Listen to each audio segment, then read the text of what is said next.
Hello, कैसे हैं आप लोग। आज हम पढ़ने वाले हैं जॉन कीट्स के वन लाइनर्स। और ज़्यादा बड़ी क्लास नहीं होने वाली है, छोटी सी क्लास है, लेकिन इसमें हम जो भी रह गया है जॉन कीट्स का, जैसे हमने बायोग्राफी पढ़ी है, उनके वर्क्स पढ़े हैं, तो जो भी छोटे छोटे की पॉइंट रह गए हैं वो आज की क्लास में हम कवर कर लेंगे और हमारा ये ऑथर जो है वो कंप्लीट हो जाएगा। इसके बाद हम पढ़ेंगे पीबी सैली को। तो चलिए स्टार्ट करते हैं।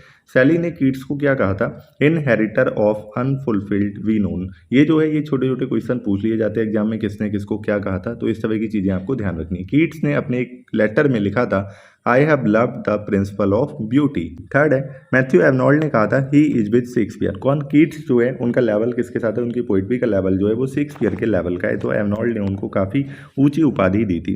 Referring to Adonais, PB Shelley said I have dipped my pen in fire for his destroyers. PB Shelley ने एक एलिजी लिखी थी एडोनिस। ये जो है इंग्लिश लिटरेचर की one of the most famous elegies में से एक है, और इसमें पीबी सैली ने याद किया है जॉन कीट्स को। और उन्होंने कहा था जो जॉन कीट्स के डिस्ट्रॉयर में, डिस्ट्रॉयर का उनका मतलब ये था कि कुछ मैगजीन्स थी जिन्होंने उनको हैवली क्रिटिसाइज किया था, इसकी वजह से कीट्स जो थे वो डिप्रेशन में चले गए थे, जैसे ब्लैकवुड मैगजीन और क्वार्टरली रिव्यू। तो उनके लिए एक तीखा हमला था पीबी सैली का एडोनिस में, जो उन्होंने एलिजी लिखी थी। तो आगे बढ़ते हैं। अगला पॉइंट जो है, जॉन कीट्स ने एक लेटर में लिखा था, we hate poetry that has a palpable design. Palpable का मतलब क्या होता है? प्रत्यक्ष। Keats said that poetry should surprise by a fine excess. ये भी किसने कहा था? ये सारे उन्होंने कोई ना कोई लेटर लिखे हैं किसी फ्रेंड को, अपनी बिलीवर्ड को, तो उसमें इस तरह की चीज़ें जो हैं वो मेंशन की है, वहीं से ये रिमार्क्स जो हैं वो उठाए गए हैं और अक्सर पूछ लिए जाते हैं। कीट्स ने कहा है, if poetry should come not as naturally as leaves to a tree, it had better not to come at all. Poetry अगर वैसे नहीं आती है, नेचुरली नहीं आती, स्वाभाविक तौर पे नहीं आती, जैसे पेड़ों को पत्ते आते हैं, तो ये अच्छा है कि ना ही आए। ठीक है, आगे देखते हैं। Arnold said Keats is enchantingly and abundantly sensuous. Sensuous इनके साथ ये वर्ड जोड़ा गया है। इसका मतलब क्या है? मतलब इनकी जो पोइट्री थी वो हमारी जो इंद्रियां होती हैं, 5 इंद्रियां होती हैं, आपने जो हमारे सेंसेस होते हैं, 5 सेंसेस होते हैं, तो उनसे जो है वो एक ह्यूमन है वो उस पोइट्री को फील कर पाता है। तो इनकी पोइट्री कैसी है? बहुत ज़्यादा सेंसुअस है। एर्नोल्ड ने कीट्स को कहा था, Keats had flint of iron in him. अच्छा, लॉर्ड बायरन ने कहा था कि कीट्स को किसने मारा? Who killed John Keats? तो आई से क्वार्टरली रिव्यू। क्वार्टरली रिव्यू ने बहुत ज़्यादा क्रिटिसाइज किया था, स्पेशली इनका एक जो वर्क था, बहुत मन लगा के इन्होंने लिखा था एंडमियन, और उसको बहुत ज़्यादा क्रिटिसाइज किया गया था। आगे देखते हैं। कीट्स ने वर्ड्सवर्थ को कहा था, पूछा गया ये क्वेश्चन बहुत बार, ईगोटिस्टिकल सबलाइन। ऐसा क्यों कहा है? क्योंकि वर्ड्सवर्थ ने जो अपने ज़्यादातर वर्क्स जो हैं वो खुद को सेंटर में रखकर लिखे हैं। अगला पॉइंट है, tender is the night and happily the queen moon is on her throne. ये ओड टू अ नाइटिंगेल से ये लाइन जो है ली गई है। ओड टू अ नाइटिंगेल मैंने आपको बताया था कि ये इन्होंने अपनी इस ब्रदर की डेथ के तुरंत बाद लिखा था, और ये क्वेश्चन अक्सर एग्जाम में पूछ लिया जाता है। अगर कोई भी बैकग्राउंड नॉइज आ रहा है तो उसको इग्नोर कीजिएगा। और एक नॉवल भी है इस नाम से, टेंडर इज द नाइट, और ये नॉवल किसने लिखा है? स्कॉट फिट्जगेराल्ड ने। इसको भी पूछ लिया जाता है एग्जाम में, ठीक है, तो ध्यान रखना। अच्छा, कीट्स ने एक टर्म जो है वो इंट्रोड्यूस किया था, नेगेटिव कैपेबिलिटी, दिसंबर 1817 में एक लेटर में इंट्रोड्यूस किया था। पहले तो इसकी डेफिनेशन देखते हैं, फिर मैं आपको समझाऊंगा। When a man is capable of being in uncertainties, mysteries, doubts without any irritable, which is after fact and vision। तो ये नेगेटिव कैपेबिलिटी की डेफिनेशन है। अब इसका मतलब भी समझा देता हूँ। देखो, नेगेटिव कैपेबिलिटी का मतलब ये होता है, जब कोई ऑथर या कोई भी पोएट कोई पोएम कंपोज कर रहा है या कोई भी वर्क लिख रहा है, तो वो उसमें अपने आप को उसको हटा देना है। मतलब जो भी वो लिख रहा है उसी में उसको ढल जाना है, अपने खुद के इमोशंस को। जैसे शेक्सपियर ने जो वर्क्स लिखे हैं, जब आप हैमलेट पढ़ेंगे तो उसमें शेक्सपियर क्या थे, उनका स्वभाव कैसा था, उससे आपको कोई फर्क नहीं पड़ेगा। जब आप हैमलेट पढ़ेंगे पूरा आप करेक्टर्स में घुल जाएंगे, ठीक है। ऐसे ही अगर आप उनका शेक्सपियर का आप कोई भी वर्क पढ़ेंगे, 12th नाइट पढ़ेंगे, कुछ भी पढ़ेंगे, तो आपको कहीं पे भी एक पल के लिए भी ऐसा नहीं लगेगा कि राइटर ने अपना खुद का कलर इसमें डाला है।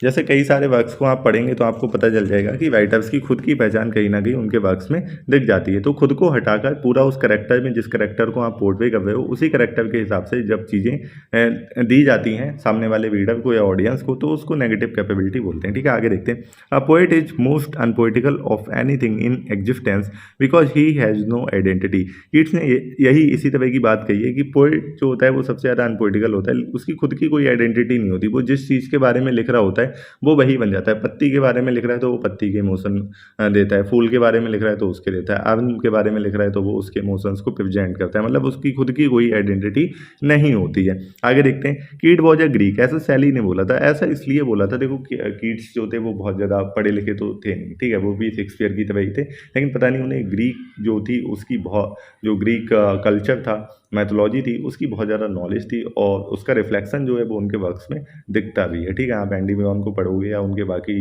जो पोएम पढ़ोगे तो आपको दिखेगा कि बहुत ज़्यादा जो ग्रीक कल्चर और मैथोलॉजी है वो रिफ्लेक्ट होती है उनके वर्क्स में। यहाँ तक कि इसके ऊपर उन्होंने एक एपिक लिखने का भी प्लान किया था जॉन मिल्टन ने, जैसे क्रिश्चियनिटी जो एपिक लिखा है पैराडाइज लॉस्ट, ऐसे ही क्रिश्चियनिटी बेस्ड जो एपिक है, ठीक है, ऐसे ही इन्होंने जो ग्रीक मैथोलॉजी बेस्ड एक एपिक था हैपेरियन, वो लिखने की कोशिश की थी लेकिन वो कभी पूरा नहीं हो पाया। उसकी 2 बुक ही लिख पाए, थर्ड बुक जो है वो बीच में छूट गई। हालांकि 10 बुक्स में इन्होंने भी वो प्लान किया था लेकिन हो नहीं पाया, इनके ब्रदर बीमार हो गए, इसके बाद बहुत ही अर्ली एज में इनकी डेथ हो गई थी, तो कभी वो पूरा नहीं हो पाया। चलिए आगे देखते हैं। नेक्स्ट जो है, I think I shall be among English poets after my death, ऐसा किसने बोला था? कीट्स ने बोला था।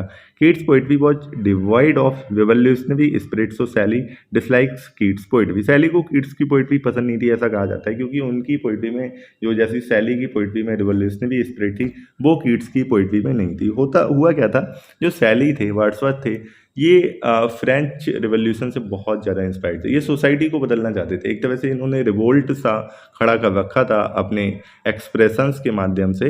इन्हें सोसाइटी के जो भी रूल रेगुलेशन या जो भी ऑर्थोडॉक्सी थी वो बिल्कुल पसंद नहीं थी और इसके अगेंस्ट ये अपनी पोइट्री में अपने एक्सप्रेशंस के माध्यम से बोलते रहते थे। तो कीट्स ऐसा कुछ करते नहीं थे, इसीलिए कीट्स की पोइट्री इन्हें पसंद नहीं थी। ठीक है, आगे देखते हैं। Keats was a Hellenistic poet, ये भी हेलेनिस्टिक जो टर्म है ये ग्रीक कल्चर और हिस्ट्री से रिलेटेड है, तो इनको हेलेनिस्टिक पोइट भी बोला जाता है। अगर पूछा जाए कि हेलेनिस्टिक पोइट किसको बोला जाता है, काफ़ी लोग सैली को मार्क करके आ जाते हैं, कीट्स से, राइट। कीट्स ने इस्टेब्लिश किया था एक necessary relationship between joy and sorrow. The original first stanza of ode to melancholy, एक ओड लिखा था, उसका जो ओरिजिनल पहला स्टैंजा था वो कीट्स ने ड्रॉप कर दिया था। अभी मैंने आपको बताया था सेंसुअसनेस जो है वो कैरेक्टरिस्टिक्स है किसकी, कीट्स की पोइट्री की। सेंसुअसनेस मैंने आपको एक्सप्लेन कर दिया था। आगे देखो, Keats was a victim of a rap on the knuckles. देखो ये इसका क्या मतलब होता है, इडियम होता है जब किसी को बहुत ज़्यादा क्रिटिसाइज किया जाए, ठीक है, उसको बोलते हैं। तो कीट्स इसके विक्टिम थे, ऑब्वियसली पढ़ा है हमने। 1819, ये क्वेश्चन बहुत पूछा गया, ये सबसे ज़्यादा प्रोडक्टिव ही है भाई, कीट्स की पोइट्री का बहुत अच्छे वर्क्स लिखे हैं, उनको आज हम पढ़ते भी हैं। आगे देखते हैं। Stop and consider life is but a day, ये इनका एक कंपोजिशन है, स्लीप एंड पोइट्री, वहाँ से ये लाइन जो है वो ली गई है। नेक्स्ट जो है, according to John Keats, Shakespeare was the perfect example of negative capability. देखो अभी जो मैं बात कर रहा था, जॉन कीट्स के अकॉर्डिंग जो शेक्सपियर है वो नेगेटिव कैपेबिलिटी के परफेक्ट एग्जाम्पल है। अगर आप उनका कोई भी वर्क पढ़ोगे तो उसमें आपको शेक्सपियर का रिफ्लेक्शन नजर नहीं आएगा। हैमलेट पढ़ोगे तो आप हैमलेट में खो जाओगे, ओथेलो पढ़ोगे उसमें खो जाओगे, ठीक है, किंग लियर पढ़ोगे तो वैसा, मतलब जहाँ पे राइटर का खुद का कोई आइडेंटिटी वर्क में ना पता चले तो वो उसी को बोलते हैं नेगेटिव कैपेबिलिटी। कुछ लोग होते हैं जो खुद जो चीज़ें एक्सपीरियंस किए होते हैं और खुद को सेंटर में रख के खुद के विचार जो हैं वो एक वर्क होता है उसमें वो व्यक्त करते हैं, तो वो चीज़ नेगेटिव कैपेबिलिटी नहीं होती। जो अपने विचार एकदम मतलब खुद के आइडियाज़ को ना प्रेजेंट करके जो करेक्टर जैसा उसको रोल दिया गया है एक वर्क में, उस हिसाब से वो सोचे, उस हिसाब से बिहेव करे, तो वो चीज़ हो गई नेगेटिव कैपेबिलिटी। ठीक है, तो चलिए मिलते हैं नेक्स्ट क्लास में। छोटी सी क्लास थी, अगली बार हम पीवी सैली को पढ़ेंगे और इससे पहले मैं ग्रामर के सिनोनिम और एंटोनिम्स जो प्रीवियस ईयर एग्जाम्स में पूछे गए हैं उस पर एक वीडियो लेके आऊँगा, उसको आप सब लोग देख लेना, काफ़ी बेनिफिशियल रहेगी आपके लिए। चलिए मिलते हैं नेक्स्ट क्लास में।